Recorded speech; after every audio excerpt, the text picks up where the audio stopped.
రాష్ట్రంలో శివారు నియోజకవర్గం ఇచ్చాపురం. పక్క రాష్ట్రం ఒడిశాకు ఆనుకుని ఉండే ఈ నియోజకవర్గానికి రాజకీయంగా ఎంతో ప్రాధాన్యం ఉంది. ముఖ్యంగా సీఎం జగన్, ఆయన తండ్రి దివంగత నేత వైఎస్ రాజశేఖర రెడ్డిని విజయ తీరాలకు చేర్చిన పాదయాత్రల విజయోత్సవానికి వేదికైంది ఇచ్చాపురమే. అందుకే ఇచ్చాపురం అంటే వైఎస్ ఫ్యామిలీకి ఎంతో సెంటిమెంట్. అంతటి సెంటిమెంట్ ఉన్న ఇచ్చాపురంలో ఈసారి కనిపించే సీన్ ఏంటి? War one సైడేనా? 2014 నుంచి 2019 వరకు, అలాగే 2019 నుంచి 2024 వరకు 2 పర్యాయాలు ఎమ్మెల్యేగా చేసినటువంటి అనుభవం నాకుంది. 100% ఈసారి గెలుస్తామనే నమ్మకం కూడా ఉంది. టీడీపీ దూకుడికి బ్రేక్ పడుతుందా? తప్పకుండా వైఎస్ఆర్సీపీ పార్టీ జెండా ఎగరేస్తూ విజయ్ డంకా ఇక్కడి నుంచి మ్రోగిస్తామని తెలియజేస్తున్నాను. ఇచ్చాపురంలో కనిపించే సీన్ ఏంటి? ఇచ్చాపురం ఆంధ్ర ఒడిశా బార్డర్లో ఉన్న నియోజకవర్గం. మన రాష్ట్రాన్ని ఉత్తర భారతదేశంతో అనుసంధానం చేసే చక్కని ప్రదేశం. ఒకవైపు సముద్ర తీరం, మరోవైపు జాతీయ రహదారి, మధ్యలోని అందమైన ఉద్యానం ప్రాంతం, పచ్చని కొబ్బరి తోటలతో చాలా ఆహ్లాదంగా ఉంటుంది ఇచ్చాపురం నియోజకవర్గం. ప్రశాంతమైన నిష్కళంక వాతావరణం ఉంటుంది ఇచ్చాపురంలో. ఇంకా చెప్పాలంటే ముఖ్యమంత్రి జగన్ కుటుంబానికి సెంటిమెంట్ పరంగా ఇచ్చాపురం ఎంతో ముఖ్యం.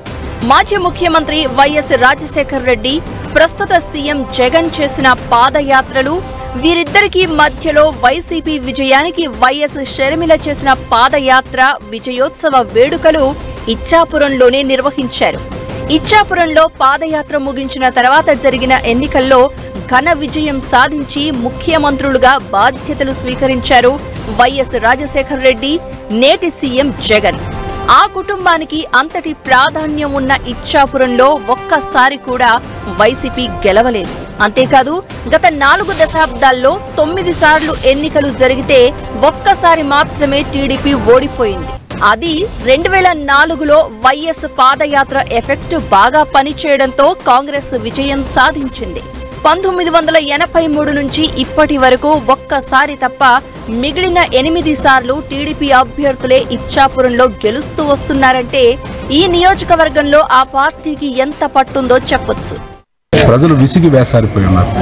5 సంవత్సరాల పరిపాలన, అనేక రకమైనటువంటి అరాచకాలు, అవినీతి, ఏ రకమైనటువంటి పరిస్థితులు లేక కనీసం మనిషితో మనిషి మాట్లాడుకోవడానికి కూడా భయపడే పరిస్థితి రాష్ట్రంలో. జగన్మోహన్ రెడ్డి ఈరోజు మీరు చూస్తే ఆఖరికి ఎన్నికలకు సమీపిస్తున్నటువంటి 25,000 కిలోల డ్రగ్స్ ఈరోజు మన ఆంధ్రప్రదేశ్లో దొరికినటువంటి దౌర్భాగ్య పరిస్థితుల్లో ఈ 5 సంవత్సరాల పరిపాలన సాగింది. ఈ నియోజకవర్గం పరిధిలో మొత్తం 4 మండలాలు ఉన్నాయి. ఇచ్చాపురం, కవిటి, కంచిలి, సోంపేట మండలాలు. 2,67,108 మంది ఓటర్లు ఉన్నారు. వీరిలో 1,30,130 మంది పురుష ఓటర్లు ఉండగా 1,36,961 మహిళా ఓటర్లు ఉన్నారు. 2019 ఎన్నికల్లో టీడీపీ అభ్యర్థి బెందాళం అశోక్ తన సమీప ప్రత్యర్థి వైసీపీ అభ్యర్థి పిరియా సాయిరాజ్ పై 7,145 ఓట్ల తేడాతో విజయం సాధించారు. గత 2 ఎన్నికల్లోనూ వరుసగా గెలుస్తూ వస్తున్న అశోక్ వచ్చే ఎన్నికల్లో మళ్లీ టీడీపీ అభ్యర్థిగా బరిలో దిగారు. ఈసారి హ్యాట్రిక్ కొట్టడం ఖాయమనే ధీమాగా ఉన్నారు ఎమ్మెల్యే అశోక్. ప్రభుత్వంపై ప్రజలు విసిగిపోయారని, ఇచ్చాపురంలో తాను రాష్ట్రంలో టీడీపీ గెలవడం ఖాయమంటున్నారు అశోక్. ఇచ్చాపురం నియోజకవర్గం అనేది తెలుగుదేశం పార్టీ కంచుకోట.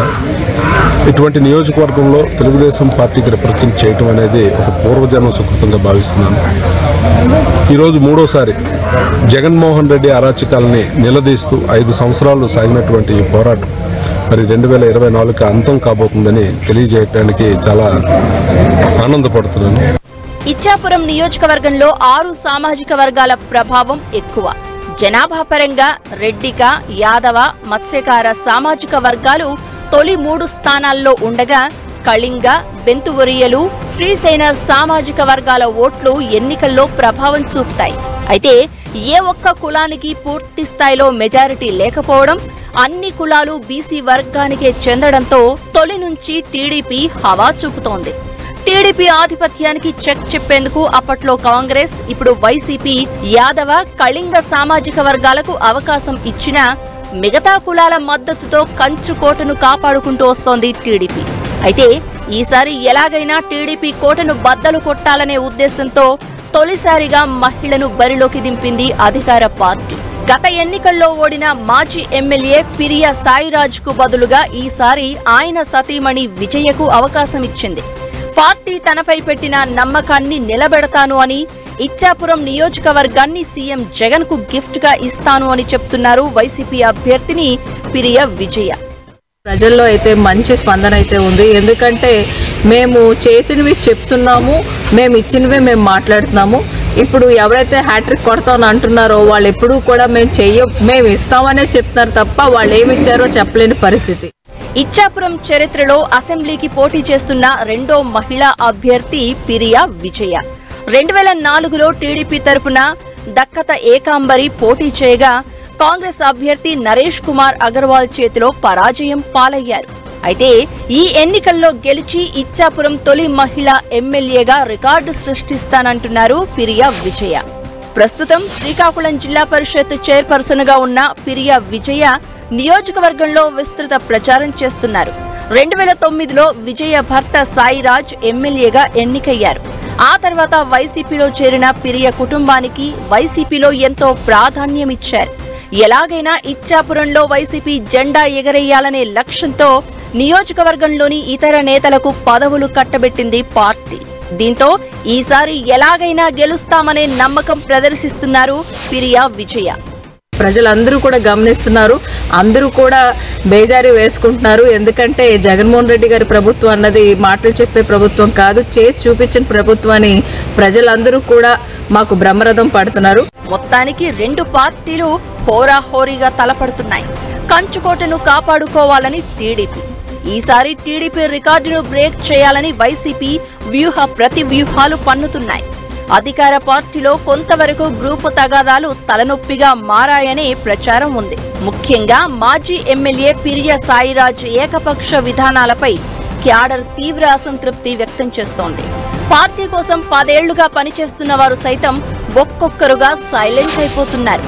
కంచలి, సోంపేట, ఇచ్చాపురం మండలాల్లో ఎంపీపీలు, జెడ్పీటీసీ సభ్యులు, పలు గ్రామాల సర్పంచులు పార్టీ ప్రచారానికి దూరంగా ఉంటున్నట్లు చెబుతున్నారు. వీరందరినీ కలుపుకుని వెళ్తే వైసీపీకి ఛాన్స్ వచ్చే పరిస్థితి కనిపిస్తోంది.